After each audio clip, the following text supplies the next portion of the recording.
हावड़ा में 150 साल पुरानी 3 मंजिला इमारत गिरी, निवासियों ने समय रहते बचाई जान। हावड़ा के काली बाबू बाजार क्षेत्र में 1 नंबर राधा माधव घोष लेन पर एक पुरानी इमारत गिर गई। गिरने के समय डर के मारे निवासी जल्दबाजी में बाहर निकलकर अपनी जान बचा पाए। लगभग 150 साल पुरानी इस 3 मंजिला इमारत में 6 परिवार किराएदार के रूप में रह रहे थे। घटना की सूचना मिलते ही हावड़ा थाने की पुलिस और दमकल कर्मी मौके पर पहुंचे। हालांकि किसी के हताहत होने की खबर नहीं है। इमारत के निवासियों ने बताया कि यह इमारत जर्जर अवस्था में थी, लेकिन मकान मालिक ने इस पर कोई ध्यान नहीं दिया। कल से ही इमारत के विभिन्न हिस्से टूट रहे थे और आज दोपहर को धीरे धीरे पूरी इमारत ढह गई। अंदर रहने वाले लोग खतरे को भांपकर तेजी से बाहर निकल आए, जिससे कोई जनहानि नहीं हुई। घटना की सूचना मिलने पर वार्ड नंबर 27 की पूर्व पार्षद मल्लिका राय चौधरी भी वहां पहुंची और उन्होंने बताया कि इमारत खतरनाक स्थिति में होने के कारण नगर निगम द्वारा नोटिस दिया गया था। उन्होंने निवासियों से जानकारी ली कि कोई भी मलबे के नीचे फंसा नहीं है और सभी लोग सुरक्षित हैं। फिर भी उन्होंने प्रशासन से आग्रह किया है कि इलाके के सीसीटीवी फुटेज की जांच की जाए। আমাদের কাছে লোকাল আমার ভাইরা যখন আমাকে খবর দিল, আমরা যখন ছুটে এলাম তখন বললো বাড়ির সমস্ত মেম্বাররা অলরেডি বেরিয়ে গেছে, কিন্তু ওনার একজন মা কাঁদছিলেন, বলে আমার একটা ছেলে আটকে রয়েছে, মানে আমার বড় ছেলে না, যাই ছোটো ছেলে কেউ হবে। তা আমি তার মধ্যে অলরেডি থানায় খবর দিয়ে দিয়েছি এবং অলরেডি ফায়ার ব্রিগেডের লোকও চলে এসছে। তো এসে তার মধ্যে আমরা রেস্কিউ করে ফেলেছি। ওনার একটা ছেলে ছিল এবং বাড়ির সবার অনুযায়ী আর কেউ আটকেনি। বাড়ির সদস্যদের না, বাড়ির সদস্য যারা রয়েছেন তাদের কথা অনুযায়ী এখনো পর্যন্ত বাড়ির মেম্বাররা বাড়িতে আর কেউ আটকে নেই এবং মিস্ত্রিরাও কাজ করছিলেন বলে মিস্ত্রিরা খেতে গেছিল ওই সময়।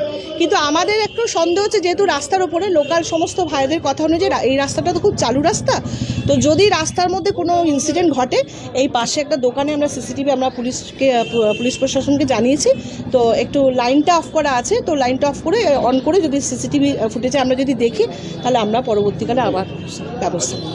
মানে এখন কি সার্চিং অপারেশন হচ্ছে? হ্যাঁ, এই শুধু এই রাস্তাটা, বাট বাড়ির মধ্যে যেটুকু information as per information of their, মানে ওদের বাড়ির লোক অনুযায়ী, সেটা আমাদের কাছে কোনো আর কেউ আটকে নেই। একজন ছিল আটকে, সেটা অলরেডি রেস্কিউ করা হয়েছে। আর একটা বাড়িটা কি পুরনো? হ্যাঁ, 150 বছরের প্রায়, মানে এখানকার local verdict of the local people বলছে 150 মোর দ্যান। হ্যাঁ হ্যাঁ, পুরসভা থেকে কোনো বিপজ্জনক হ্যাঁ দেওয়া ছিল। এখানকার বেশ কিছু বাড়িতে হ্যাঁ বোর্ড টাঙানো ছিল, বোর্ড টাঙানো ছিল না। তবু এটা হচ্ছে বেসিক্যালি বাড়িতে যারা ছিলেন তারা হচ্ছে টেনান্ট, বাড়িওয়ালা নেই, বাড়িওয়ালার সাথে এনাদের কোনো রকম যোগাযোগ ছিল না, টেনান্টরাই ছিল। তা বাড়ি ছেড়ে চলে গেছিলো, ওরাই ছিল, যেরকম হয় আর কি। বাড়িওয়ালা ভাড়াটের কোনো হয়তো বৈষয়িক মামলা চলছিল, সেটা আমিও খুব একটা বিশদ জানি না, নিজস্ব ইন্টারনাল ম্যাটার আর কি। না, আমি বারবারই বলছি, বাড়িতে যারা ছিল বাড়ির সদস্যদের কথা অনুযায়ী আর কেউ আটকে নেই। একজন ছিল, একজনকে রেস্কিউ করেছে। ডিএমজি বা পুলিশ এসেছে? হ্যাঁ, অবশ্যই পুলিশ প্রশাসন এসছে, হাওড়া থানা এবং আমাদের ফায়ার ব্রিগেড থেকেও সমস্ত যারা লোকেরা। হ্যাঁ, नहीं कोई नहीं है, सामान तो अंदर में ही है। বলছি বাংলা জানো? হ্যাঁ, বাংলা জানি। বলছি যে এখানে আপনারা কোথায় ছিলেন যখন বাড়িটা ভেঙে পড়ছিল?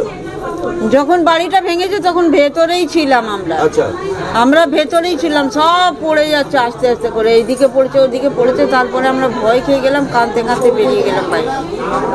আপনারা ভয়ে বেরিয়ে চলে এলেন? হ্যাঁ। এসে রাস্তায় বসতে কি হুড়মুড় করে ভেঙে পড়লো? না না, ওই ভেতরেই ছিলাম যখন ভেঙে পড়লো। আচ্ছা আচ্ছা, তারপরে কি করে বেরোলেন আপনারা?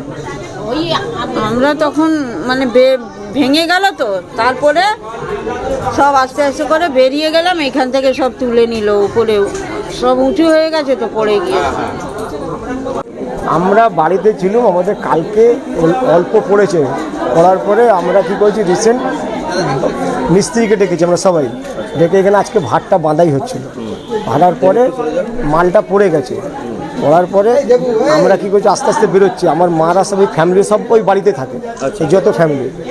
এবার ব্যাপার হচ্ছে, উনি 6 মাস দিয়ে আমরা ডাকছিলাম বাড়িওয়ালাকে, ও 1 দিয়ে 10 দিন আগে এসেছে। এই বাড়িটা যত যা দেখছেন এর মধ্যে আমরা তৈরি, মেঝে দিলে উপরে পর্যন্ত আজ পর্যন্ত বাড়িটা আমাদের জন্য বেঁচে আছে। কোনো বাড়িওয়ালার মধ্যে 1 টাকার মধ্যে যোগদান বলে কিছু নেই। উনি খালি আসেন, টাকা দাও, 2 বছর 4 বছর পরে এবার আমরা ওকে টাকা দেয়নি, মানে আপনি কাজ করুন তবে আমরা টাকা দেবো। এই ঘটনাটা হলো। বাড়িওয়ালা কোথায় থাকে? বাড়িওয়ালা রামেশ্বর এলাকায় থাকে। আগের মধ্যে কতদিন ছিল, এখন 1 বছর দিয়ে ওই আছে অন্য জায়গায়, 2 বছর দিয়ে ফ্ল্যাট দিয়ে। আর এখানে যে কারোর আহত? না, কারোর হয়নি। কাউর আহত হয়নি। পৌরসভা থেকে নোটিশ জারি করা হয়েছিল।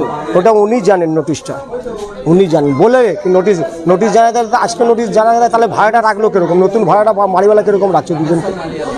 নোটিশ কর্পোরেশন থেকে বলছে নোটিশ করা ছিল। নোটিশ করা ছিল তো আপনি বাড়িওয়ালা ভাড়াটা কিরকম নতুন রাখতে পারেন, যে বাড়ি ডেঞ্জার আছে ওর মধ্যে আপনি নতুন ভাড়াটা ঢোকাতে পারেন কিরকম।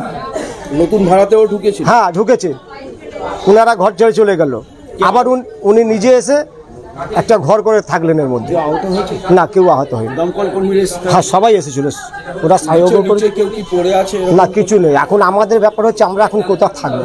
ভিতরে ছিলাম, আমি কাজ থেকে এলাম, আমি দুটো ভাত খাবো, আমি নিজে কাজ থেকে এলাম দুটো ভাত খাবো, এই খেতে বসলাম, তারপর হরর করে পড়ে গেলাম, আমাদের বেরিয়ে গেলাম। আপনারা বেরিয়ে চলে এলেন? হ্যাঁ। তো ভেতরে কেউ আটকে রয়েছে? না, আপনারা কি মনে করছেন যে কেউ থাকতে পারে? কেউ থাকতে পারে কি অন্য কেউ? কাউ ভিতরে নেই, কোনো বাচ্চা কাচ্চা কেউ কি? কি কাউ নেই, কাউ নেই। আপনার নাম? না না, পুতুল প্রসাদ। হ্যাঁ? পুতুল প্রসাদ।